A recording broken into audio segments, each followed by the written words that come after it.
নমস্কার বন্ধুরা, তনহির পাকশালাতে সবাইকে স্বাগত। আজ শেয়ার করব চিকেন ক্রকেটসের রেসিপি। শীতের সন্ধ্যেতে এরকম মুচমুচে এবং গরম গরম চিকেন ক্রকেটস আপনারা অবশ্যই বাড়িতে বানিয়ে নিজেরাও খেতে পারেন, গেস্ট এলে তাদেরকেও সার্ভ করতে পারেন। তাহলে দেখে নেওয়া যাক আমার আজকের এই ভিডিওটি।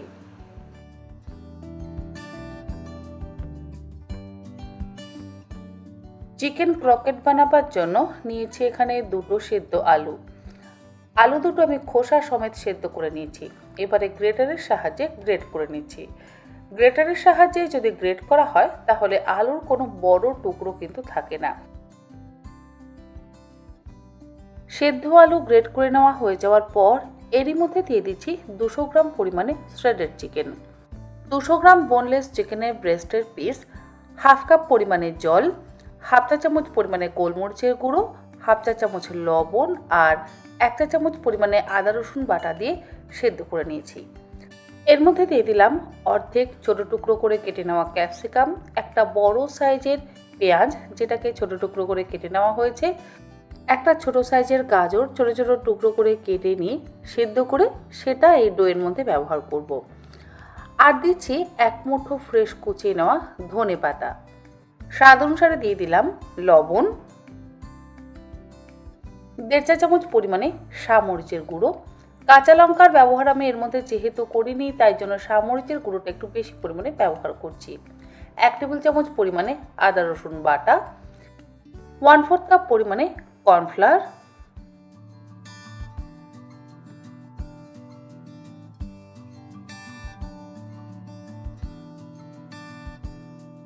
হাফ কাপ পরিমাণে দিয়ে দিলাম মোজরেলা চিজ। এই মোজরেলা চিজ কিন্তু অবশ্যই ব্যবহার করতে হবে এই চিকেন ক্রোকেট বানাবার জন্য।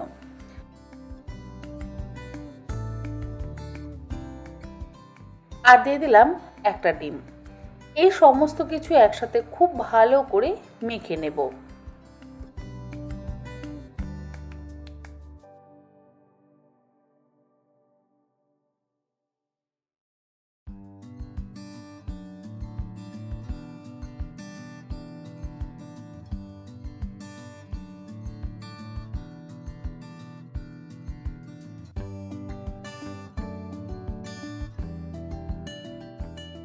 সব কিছু একসাথে ভালোভাবে মাখা হয়ে যাওয়ার পর এগুলোকে টিক্কি শেপ দিয়ে নেব। সাইজ কতটা বড় বা ছোট করবেন সেটা সম্পূর্ণ নির্ভর করছে আপনার নিজের উপর। আমি মোটামুটি একটা বড় সাইজের বল তৈরি করে নিয়ে তারপরে হাতের মধ্যে চ্যাপটা করে নিয়ে টিক্কি শেপ দিয়ে নিচ্ছি।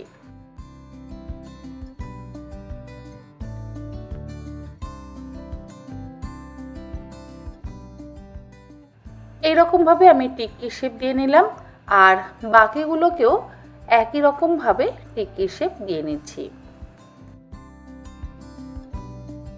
ব্যাটার তৈরি করবার জন্য একটা বাটির মধ্যে নিয়ে নিলাম 1/3 কাপ পরিমাণে কর্নফ্লাওয়ার আর তার মধ্যে দিয়ে দিচ্ছি 3 টেবিল চামচ পরিমাণে ময়দা। অল্প একটু লবণ দেব যাতে কোটিংটার মধ্যে নোনতা ভাব হয়ে যায়। আর দেব সামরিচের গুঁড়ো। সামরিচের গুঁড়ো যদি না থাকে তাহলে আপনারা গোলমরিচের গুঁড়োরও কিন্তু ব্যবহার করতে পারেন। হাফ চা চামচ পরিমাণে সামরিচের গুঁড়ো দিয়ে দিলাম। তারপরে এর মধ্যে জল দিয়ে একটা পাতলা ব্যাটার তৈরি করে নেব। ব্যাটারটা কিন্তু খুব বেশি ঘন করবার একেবারেই প্রয়োজন নেই।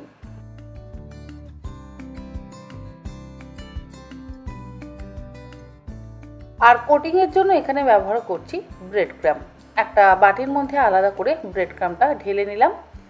এবারে একটা একটা করে টিক্কি শেপ দিয়ে নেওয়া চিকেন ক্রোকেট প্রথমে ব্যাটারের মধ্যে ডিপ করে নিয়ে তারপরে ব্রেড ক্রাম্বে কোট করব। ডাবল কোট করব। সিঙ্গেল কোট করলে কি হবে, ভেতরে যে চিজটা আমরা ব্যবহার করেছি সেটা খুব তাড়াতাড়ি মেল্ট হয়ে যাবে আর পুড়ে যাওয়ারও সম্ভাবনা থাকতে পারে। তাই এগুলোকে আমি ডাবল কোট করে রেখে দিচ্ছি। এই চিকেন ক্রোকেটগুলো শেপ দিয়ে নেওয়ার পর কিছু আপনারা ভাজতে পারেন আর কিছু এয়ারটাইট কন্টেনারের মধ্যে করে ভরে নর্মাল ফ্রিজে 3 দিন রাখতে পারেন।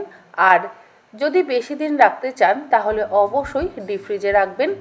সেক্ষেত্রে আপনারা কিন্তু 1 সপ্তাহ থেকে 15 দিনও স্টোর করে রাখতে পারেন। যাই হোক, ফ্রাই প্যানে তেল গরম করে নিয়ে এবারে একটা একটা করে চিকেন ক্রোকেট গরম তেলের মধ্যে ছেড়ে দিচ্ছি আর গ্যাসের ফ্লেমটাকে মিডিয়ামে করে দিয়ে উল্টে পাল্টে হালকা গোল্ডেন ব্রাউন করে ভেজে তুলে নেব। বাড়িতে যদি কখনো গেস্ট আসার কথা হয় তাহলে কিন্তু আপনারা এইভাবে চিকেন ক্রকেট অবশ্যই বানিয়ে স্টার্টার হিসেবে সার্ভ করতে পারেন। আর বানিয়ে আপনারা চাইলে ডিপ ফ্রিজেও স্টোর করতে পারেন কম করে 1 সপ্তাহ থেকে 15 দিনের জন্য।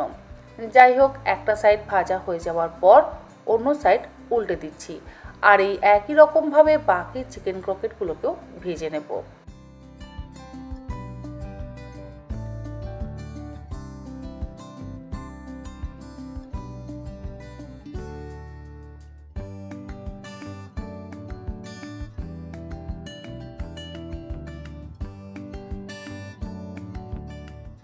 চিকেন ক্রকেটসগুলো আমার ভাজা হয়ে গেছে, তুলে একটা পাত্রের মধ্যে রেখে দিচ্ছি আর এই একই রকমভাবে বাকি চিকেন ক্রকেটসগুলোকেও ভেজে নেব।